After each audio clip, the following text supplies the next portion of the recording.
I think the most common metaphor we live with is our lives as ladder that we climb rung by rung, or building that we build up brick by brick. And those rungs are going to be different for different people. Maybe it's grabbing that rung that is the perfect graduate school that you hoped you would get into, or finishing graduate school with all the job offers from the perfect jobs for you. Or maybe that rung is meeting Mr. or Miss Right and starting the family that you always dreamed of. Those rungs are going to be different for different people, but we imagine our lives as an upward climb.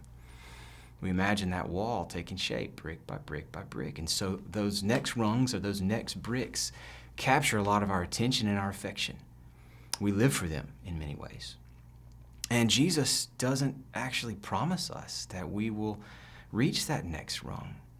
And even if we were to reach that next rung, he doesn't promise us that that rung will hold us when we plant our full weight of our lives and their significance on that rung. And he doesn't promise us that once we've reached the rungs we were reaching for, that we won't actually fall back down to a lower rung, that we won't lose what we've gained. He doesn't promise us any of those things. So if our hearts are set on those rungs that we're reaching for, then of course Jesus' promises are going to be detached from our lives. They're going to seem like they were for some other people with other concerns, other interests, and not for me.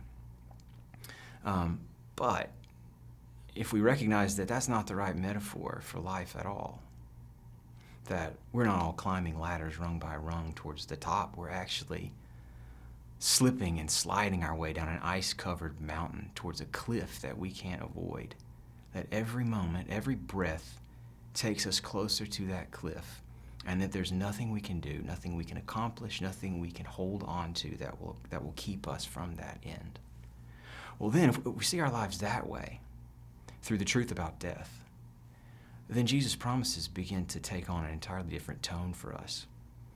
Because then what we have is not the promise of another rung to reach, but the promise that when we fall on him. That when we fall on him, he will not let us go. And we have the promise of a resurrection that's as certain as his own, a body that's unkillable just like his.